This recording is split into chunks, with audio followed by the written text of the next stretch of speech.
우리는 세상을 살다 보면은 우리가 아끼고 사랑하고 소중한 사람을 먼저 떠나보내는 경우가 있습니다.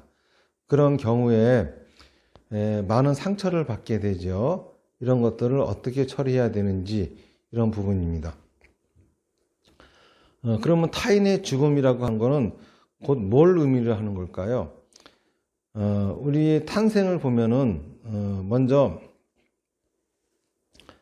아버지와 아들 나이가 똑같죠. 왜냐하면은 아들을 낳았기 때문에 아버지가 된 거예요. 아들이 1살이면 아버지도 1살인 거예요. 내가 애가 셋이 있다. 하나는 20살, 그 다음은 18살, 그 다음은 17살. 그러면은 20살짜리 아이의 아버지는 20살이고 18살짜리 아이의 아버지는 18살이고 뭐 그런 거죠. 다시 말해서 동시에 태어나는 겁니다. 사위 장인 장모가 나이가 같죠. 왜냐하면은 내 딸이 시집을 가서 사위가 왔기 때문에 내가 장인이 되고 장모가 될 수 있었던 겁니다. 그러니 사위 1살은 장인 장모도 1살이에요. 시아버지 시어머니와 며느리도 나이가 똑같은 거죠. 이런 식으로 보면은 죽음이라고 하는 거 곧 아버지의 죽음, 그거는 아버지가 돌아가셨으니까는 이제 아들도 없는 거예요. 아버지의 죽음은 아들의 죽음인 것이고 장인의 죽음은 사위의 죽음인 것이고 시아버지의 죽음은 며느리의 죽음인 것이고 이런 겁니다. 다시 말해서 아버지의 장례식은 아들의 장례식인 거예요. 시아버지 시어머니 장례식은 며느리 장례식이고 다른 사람 장례식이 아니에요. 탄생이라고 하는 거는 관계가 생성되어진 것이고 단절이라 끝났다고 하는 거는 관계가 끊어져 버린 겁니다. 우리가 세상을 살아가면서 우리가 원해가지고 관계가 끝났다고 하면은 서로 지척에 두고도 안 만나요. 예를 들어서 이제 나 너하고 연 끊었어. 연 끊고 사면은 부모 자식 지간도 지척에 있으면서도 쳐다보지도 않고 만나려고 하지도 않아요. 형제지간도 그렇고 친구지간도 그렇고 봐도 그냥 남 보듯 합니다. 하지만은 이 관계의 단절이 납득이 되어지지 않은 채로 관계가 단절되어졌다면은 예를 들어서 어려서 자식을 잃어버렸어요. 그러면은 나는 이하고 관계를 끊고 싶지 않은데 또 그 아이도 나하고 관계를 끊고 싶어 하지 않았음에도 불구하고 서로 관계가 단절되어져 버린 거잖아요. 그러니까 끝까지 찾아 헤맵니다. 어려서 자식을 잃어버렸든지 아니면 전쟁으로 인해서 이산가족이 되었다든지 우리 그전에도 이산가족 찾기 뭐 이런 거 하니까는 전 국민이 울고 얼마나 난리가 납니까? 이런 것들이 다 뭐냐 하면은 원치 않은 상태의 관계가 끊어진 거거든요. 자, 그러면 죽음이라고 하는 건 어떨까요? 죽음이라고 하는 것도 똑같습니다. 서로 납득하지 않았음에도 불구하고 관계가 끊어져 버린 거예요. 저분은 내 아버지가 틀림없는데 관계가 끊어져 가지고 아들도 없어져야 될 판입니다. 이게 바로 죽음이라고 하는 겁니다. 그러다 보니까는 사람들이 일반적으로 생각하는 거는 분명히 죽음을 맞이해서 관계가 끊어졌음에도 불구하고 자기는 관계가 끊어졌음을 인정하고 싶지 않거든요.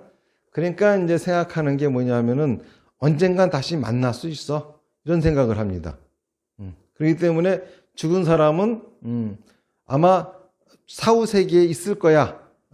그러니까는 나도 죽으면은 그분을 다시 만날 수 있을 거야, 이런 생각을 해요. 그러면서 단지 바라는 거는 다시 만날 그날까지 건강하고, 그렇죠? 행복한 곳에서 있어 주었으면, 이런 식으로 바래요. 그러다 보니까는 교묘하게 누가 와가지고 당신의 죽은 조상 아무개가 불행과 어려움 속에 빠져 있다, 이러면 깜짝 놀래가지고 정신이 혼미해가지고 그 말에 혹해서 하라는 거 다 하고 있잖아요. 재물도 갖다 바치고 노동도 하고 별짓을 다 합니다. 그런 것이 왜 그러냐 하면은 관계가 끊어졌음을 인정하고 싶지 않기 때문에 나오는 현상들이거든요.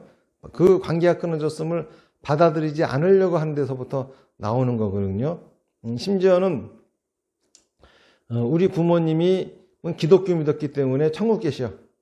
그렇기 때문에 당신 부모님은 기독교 믿어서 천국 계시니까 당신도 기독교 믿어야 돼. 그래야 나중에 만날 수 있어. 또 당신 부모님은 불교 믿었으니까는 불교 믿어야 나중에 극락에서 만날 수가 있어. 이런 식의 말에 혹하고 그 말이 마치 맞는 것처럼 그리고 믿고 싶어져요. 자기 속으로는 죽으면 끝이야 하더라도 그치?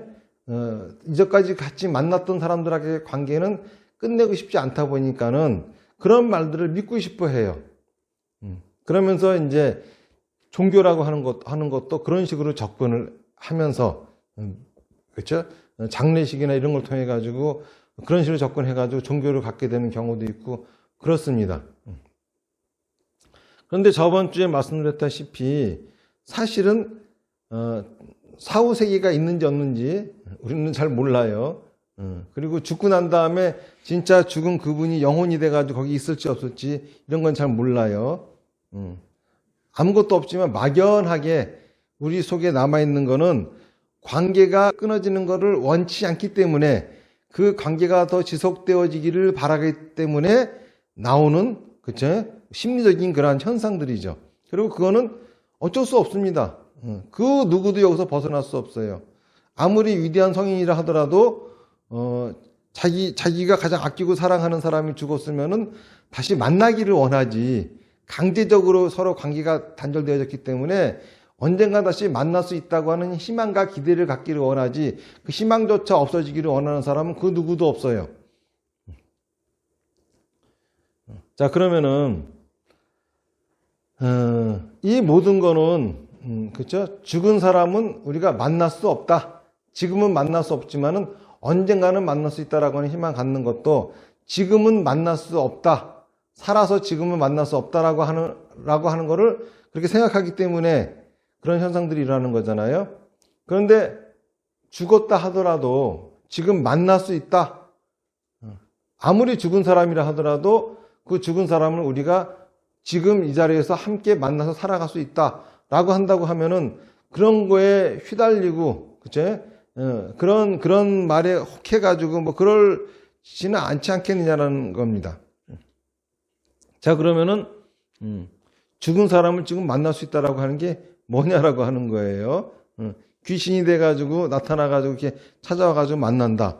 그건 말도 안 되는 거고 분명히 죽었기 때문에 모습도 없어지고 그치? 목소리도 들을 수 없고 같이 대화도 할 수도 없고 아무것도 할 수 없는데 그런 걸 못하는데 그게 뭐고 만나는 거야. 이렇게 생각할 수가 있습니다. 그런데 이렇게 한번 생각해 보시죠. 아드님이 올해 어떻게 되셨어요? 네. 30이죠. 10살 때 아드님 귀여웠죠? 그 10살짜리 아드님은 만날 수 있으세요? 지금 만날 수 있냐고요? 네. 지금 못 만나죠. 지금은 못 만납니다. 이미 30살이 되었기 때문에 10살짜리 아들은 못 만나요. 그런데 30살짜리 아들은 만날 수가 있어요. 그렇죠? 모습이 급격하게 변하지 않고 서서히 변했기 때문에 내 아들인지 인정할 수 있어요. 그런데 10살짜리 아들이 갑자기 저 문으로 나갔다가 딱 들어오고 왔더니 30살이 되어버렸어. 그러면 기분이 어떨까요? 저게 내 아들인지 아닌지 내 아들이라고 하는 것 자체를 믿을 수가 없겠죠.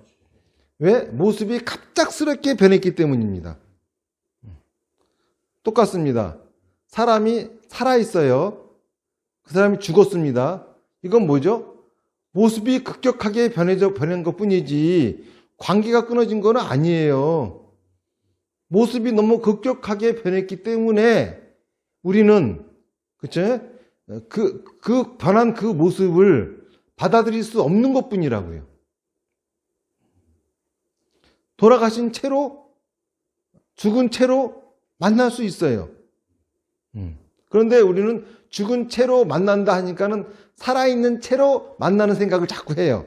다시 말해서 죽은 귀신이 와가지고 말을 건다든지 같이 죽은 귀신이 나를 도와준다든지 마치 죽어있는 사람이 산 사람처럼 이렇게 행위를 한다라고 생각하는 거야. 근데 모습이 변했어요. 모습이 변했다고. 이제 안 보입니다. 그렇다고 존재 안 하는 건 아니에요. 모습이 안 보이는 채로 관계는 계속 유지되고 있습니다. 관계가 끊어져야, 그쵸? 사라진 건데, 그 사람이 죽었다 그래가지고 내가 자꾸 산 사람을 만나려고 하니까 어떻게 됩니까? 관계가 끊어지는 거예요. 그쵸? 다시 말해서 아들이 이미 30살이 됐는데 자꾸 10살짜리 아들만을 내 아들이라고 생각하니까는 아들하고 관계가 끊어져 버리는 거야. 이쪽에서 일방적으로 관계를 끊은 것이지, 그쵸? 죽음이 관계를 끊은 게 아니라고요. 세월이 변하면은 모든 것들의 모습은 변할 수밖에 모든 것의 모습은 다 변합니다. 세월이 지나서 내 부모님의 모습이 변한 것뿐입니다. 그렇다고 해가지고 그쵸? 내가 이 변한 모습을 받아들이지 않으면은 관계가 끊어지는 거예요. 그럼으로써 실질적으로 부모님의 진정한 죽음이 찾아오는 거예요. 관계가 끊어졌을 경우에.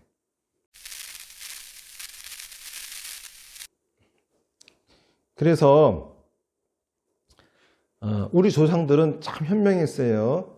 죽음을 맞이했잖아요. 그래도 관계는 끊어질 수가 없어. 하지만 너무 모습이 급격하게 변했기 때문에 그 변한 그 모습을 여전히 내 부모님으로 받아들이기 위해서 3년이라고 하는 시간 동안을, 그쵸? 변한 모습을 받아들일 수 있는 기간을 가졌던 겁니다.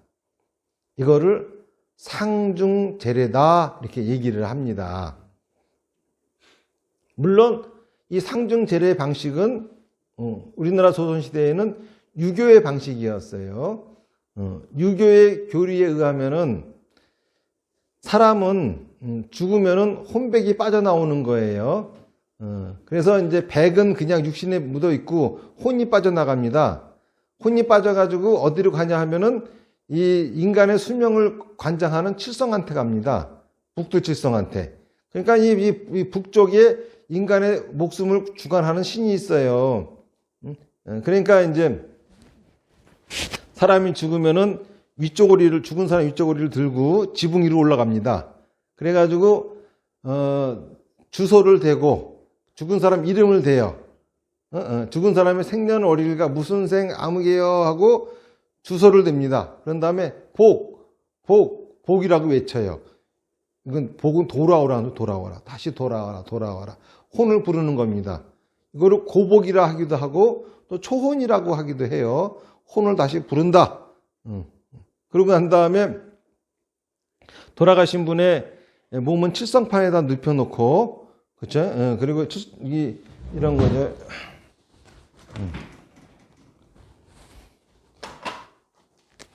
칠성판에 이렇게 눕혀놓는 거예요.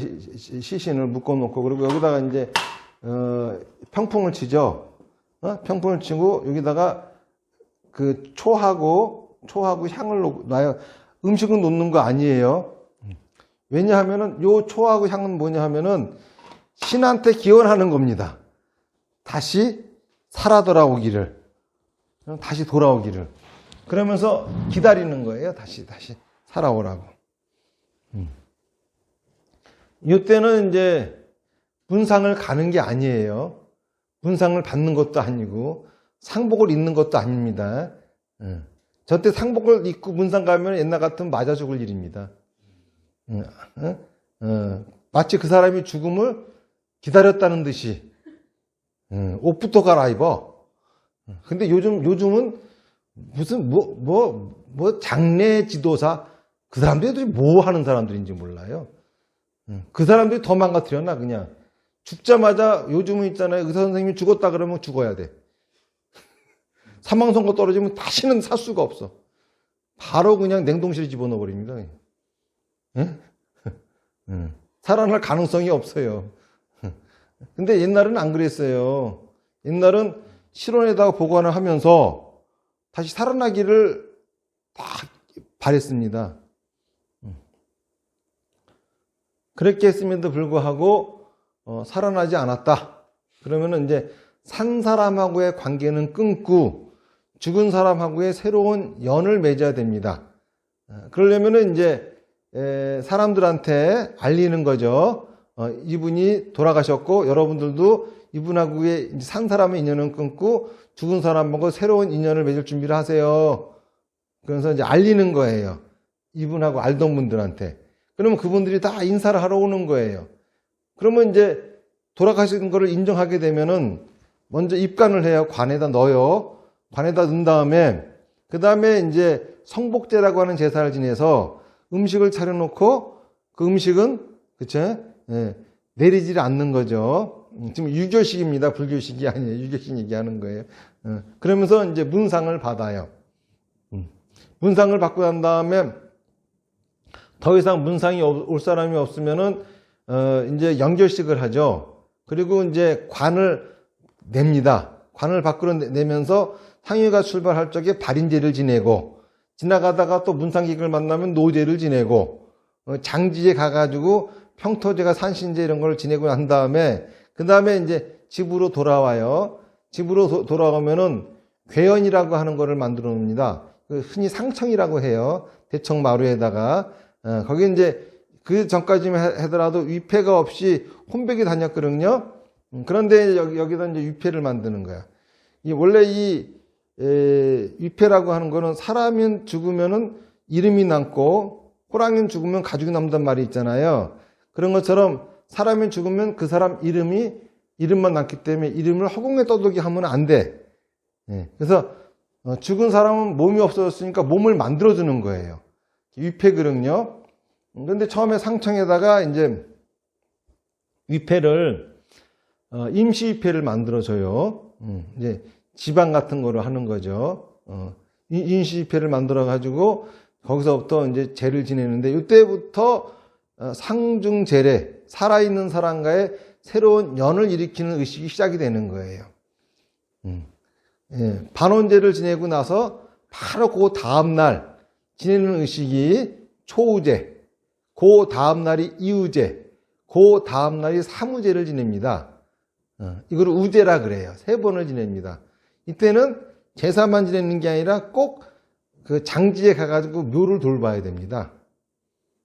왜냐하면 산증신들이 묘를 파헤쳐가지고 먹을 수가 있거든. 시신을 훼손할 수가 있으니까 묘를 돌보는 거예요. 그러고 난 다음에, 그러고 우리나라는 무조건 고굴하게 만들었어요. 사실 가까운 사람이 돌아가시면은 갑작스러워가지고 눈물도 안 나요. 실감도 안 나고 아무 느낌도 안 나요. 적어도 100일까지는 그래요. 이게 받아들여지지가 않아요. 그런데 억지로 아이고 울게 만들면은 울다 보면은 자기도 모르게 있잖아. 합니다, 그냥. 그래서 억지로 울게 만들었어요. 그런데 100일이 딱 지나면은 울지 마라. 졸곡제. 곡을 졸업하는 제사입니다. 졸곡제를 지내요. 한 90일 정도쯤 되면 졸곡제예요. 100일까지 안 갑니다. 그리고 90일에서 이제 한 100일, 일주일 정도 지나서 이렇게 100일 가까이 되면은 그때 지내는 제사가 부제라고 하는 걸 지냅니다. 부제. 부제라고 하는 건 뭐냐면은 개연 상청을 없애버리고 이제 위패를 있잖아요. 이제 지방을 태워버리고 위패를 만들어서 사당에다 모시는 거예요. 사당에서 모시고서 제를 지냅니다. 이게 부제입니다. 그러고서 1년이 되면은 돌아가신 1년째가 되면 소상을 지내요. 그리고 돌아가신 후 2년째가 되면은 대상을 지내고, 그리고 3년째에 3달 전, 3년이 되기 3달 전에 담제라고 하는 진을 지내는데, 이때는 이제 담제복을 입어요. 그러니까는 이때는 그 상복도 아니고, 일반복도 아닌 상복과 일반복을 반반 섞여 놓은 게 이게 담복입니다. 그러니까 다시 말해서, 이제 상복을 입었다라고 하는 것은 이별만이 있는 거잖아요. 근데 일상복을 입는다고 하는 건 새로운 만남이 있는 거거든. 이제 이별과 만남이 교차하는 제사예요. 이게 담대입니다. 그러고 난 다음에 3년 딱 되잖아요. 그때 지내는 제사를 길제라 그래요. 길제. 좋을 길자. 뭐가 좋을까요, 도대체? 3년상 끝나니까 좋은가요? 그럴 리가 없잖아요. 예? 이때는 있잖아요. 각자 자기 집에서 가장 화려하고 가장 예쁜 옷을 입고 나오는 겁니다. 나와가지고 있잖아요. 거의 파티를 하는 거예요, 파티. 이때는 웃고. 왜? 돌아가신 분을 새로 만났어요. 앞으로 이제 영원히 같이 살 수 있게 된 겁니다. 그래서 좋다. 그래서 좋을 글자, 이 길제라고 하는 제사를 지내는 겁니다. 이런 식으로 우리 조상들을 보면은 굉장히 현명했어요. 이 위패를 우리가 신주라고 하잖아요. 옛날에는 그 신주단지 모시듯 한다라고 하는 말이 있는 것처럼 돌아가셨다고 해가지고 왕따시키지 않았어요. 돌아가셨다고 해가지고 관계를 끊어버리지 않았다고. 계속 관계를 유지했습니다. 그러니까는 신주단지가 왜 있냐면 사당이 없는 경우에는 단지에다가 그 위패를 넣었어요. 넣어가지고 어디 갈 적에 이사 갈 적에도 같이 가고 왕따를 안 시킨 거죠. 이렇게 해가면서 가까운 사람과의 이별로 인해서 받은 인생의 상처를 이런 식으로 치유를 했던 겁니다. 살아있는 사람한테 생일을 해주잖아요. 그런 것처럼 이제 돌아가신 분은 생일을 하는 게 아니라 제사를 지내드리는 거예요. 그래서 돌아가신 날 우리가 제사를 지내면서 추모를 했거든요. 근데 이런 걸 갖다가 이제 기독교라고 하는 종교가 들어오면서 돌아가신 조상님을 귀신 취급을 해가면서 그런 걸 못하게 하잖아요. 그런데 거꾸로 유교에서 했던 이러한 제법은 귀신을 없애는 거예요. 귀신을 만드는 게 아니라. 귀신이 뭡니까? 죽은 것이 살아있는 것처럼 등장하는 게 귀신이에요. 죽은 사람을 죽은 채로 받아들이고 죽은 채로 가족의 일원으로 만들면은 귀신이 안 생기는 거죠. 사실 그 서양 사람들이 제사를 안 지낸다고 하지만은 서양 사람들도요 위패가 있습니다.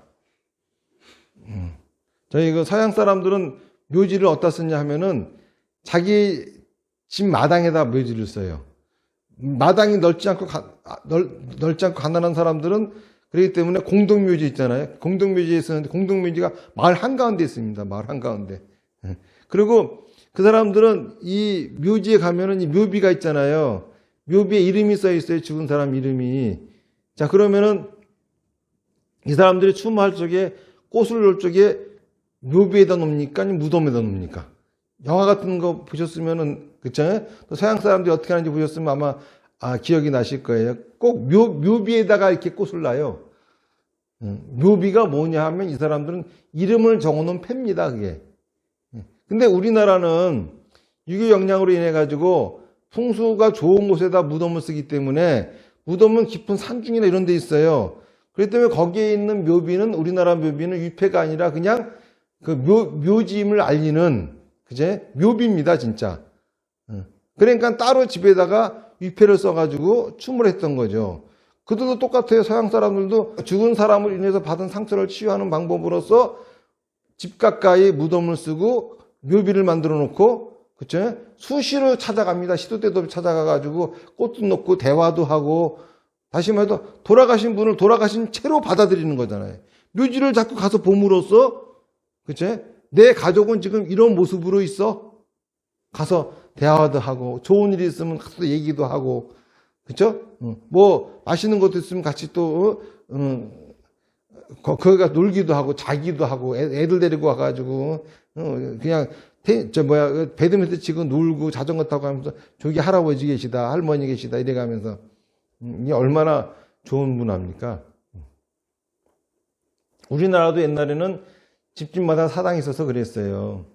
또 일본 같은 데 가잖아요. 일본 같은 데 가면은 일본 사람들 집에는 이 불단이라고 하는 게 있습니다. 불단이라고 하는 게 있으면 불단에 위패가 있어요. 그래서 어떻게 하냐면 자기 애들이 이제 만약에 나쁜 성적 갖고 왔다. 그러면 거기 가서 무릎 꿇고 앉아서 반성해. 또 집에 누가 손님이 좋은 거 가져왔다 그러면 야 할아버지 할머니 먼저 갖다 드려야지. 그러면 거기다 갖다 놓고.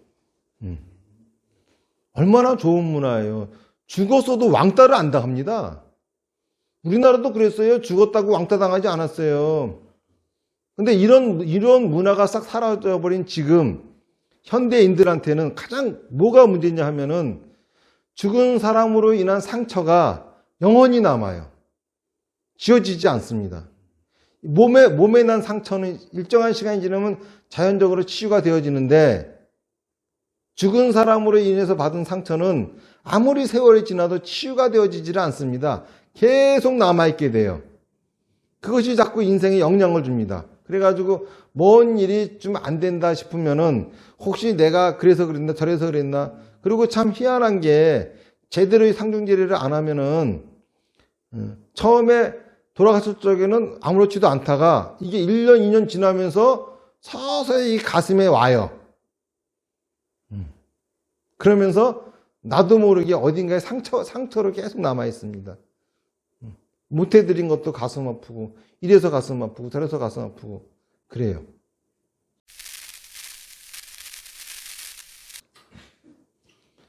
이런 상중제례가 불교에도 있습니다. 불교에 있는 의식이 천도제라고 하는 거거든요.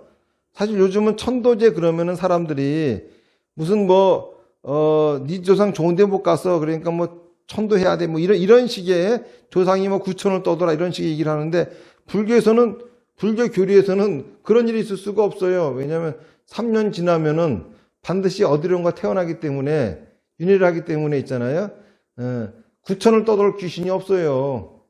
그리고 3년 동안은 또 구금이 돼서 재판을 받기 때문에 오지도 못합니다.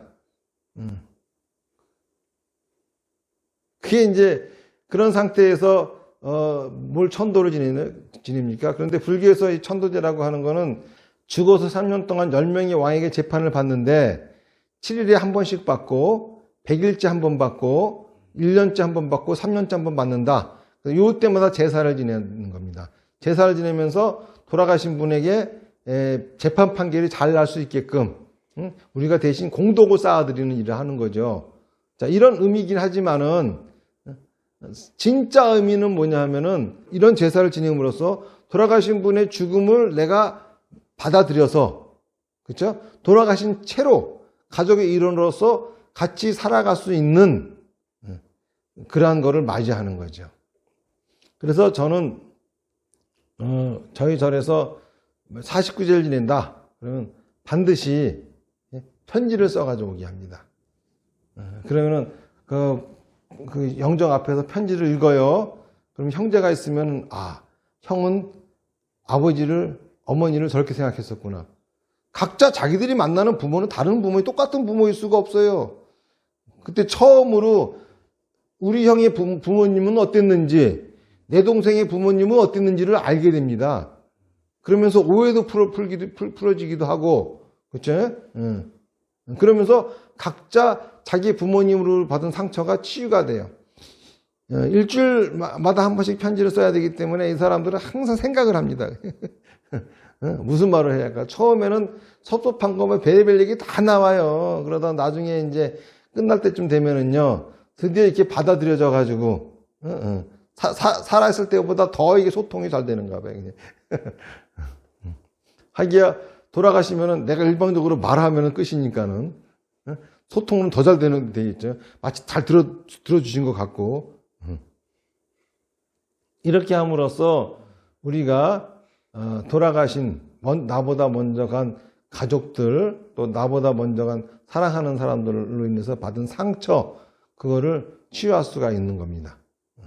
이게 불교에서의 천도제고 그리고 또 이제 불교에서 또 천도제라고 하는 거는 엄밀하게 말하면 3년이 지나면은 어디든가 갔죠. 근데 그 중에서 이제 사막도라고 하는 게 있어요. 지옥, 악이, 축생 이런 데로 갔을까봐, 그치? 그런 대로 간 분들을 위해 가지고 또 공덕을 지어드리는 제사를 지속적으로 하는 거거든요. 자, 그러면 이 공덕을 짓는 제사가 뭐냐? 이것도 그런 식으로 돌아가신 분을 추모하는 거예요. 다시 말해서 제사라고 하는 것은 돌아가신 분에게 음식을 제공하는 게 아니라 돌아가셔서 눈에 보이지 않은 내 가족을 다시 한번 가족으로서 상기하는, 그리고 위패를 모시고 산다라고 하는 거는 돌아가신 가족을, 그치? 돌아가셨다고 해가지고 관계를 끊지 않고 지속적으로 관계를 유지해 가면서, 적어도 그래야 되는 거 아닙니까? 나를 낳아주신 부모님인데 내 기억에 남아있는 한은 계속 내 아버지고 내 어머니지. 윤회에서 환생을 했든 훗날 가셨든 그거는 그쪽 얘기고, 나한테 있어서만큼은 여전히 있잖아요. 내 아버지 내 어머니로서 내 목숨이 끝날 때까지 지속돼야 하는 거죠. 이게 바로 타인의 죽음을 맞이하는 방법이라고 하는 거죠. 정리해드리면은 가까운 사람과 죽음을 맞이했다라고 하는 것은 관계가 끊어진 거예요. 그건 단지 살아있는 사람과 살아있는 사람의 관계가 끊어졌을 뿐이죠. 관계가 끊어질 수는 없죠. 그러니까 이제는 돌아가신 분과 살아있는 사람의 새로운 관계가 형성되어져야 됩니다. 이 새로운 관계를 형성하기 위해서 우리는 3년 동안 천도제라고 하는 걸 통해 가지고, 제사를 통해 가지고 그분을 다시 추모하고, 또 그래서 새로운 관계가 형성되었으면은 1년에 한 번씩 기일에 다시 그분을 추모하고, 이러면서 돌아가신 가족하고도 관계를 끊지 않고 영원히 지속되어지는 삶, 이런 것들이 죽음이 갈라놓은 이별의 상처, 이런 것들을 치유하는 그러한 기능이 있는 거고, 우리는 그렇게 해야 됩니다. 자, 제 얘기는 여기까지고, 질문 있으면 질문하십시오.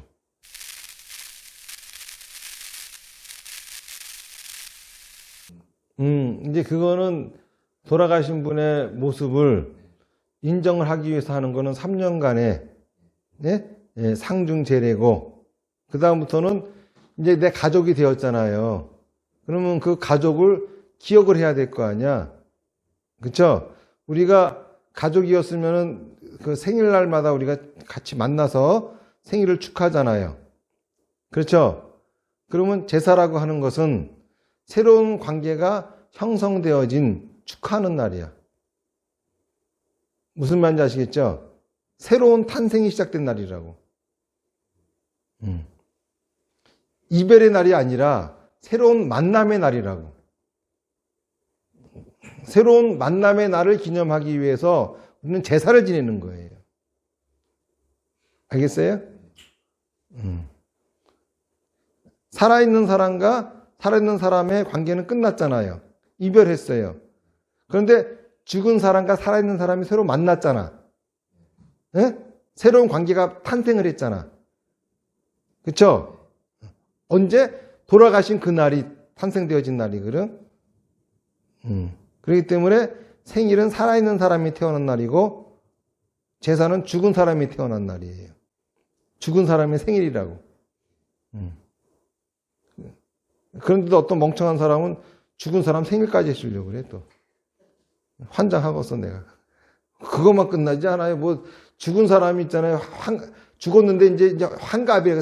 환갑이 되면 사갑을 지낸대요, 또 앉아가지고. 약 올리는 거야? 환갑은 60년은 살아있었기 때문에 축하하는 거잖아요. 근데 60도 못 살고 죽었다고 약 올리는 거야? 사갑은 왜 지내?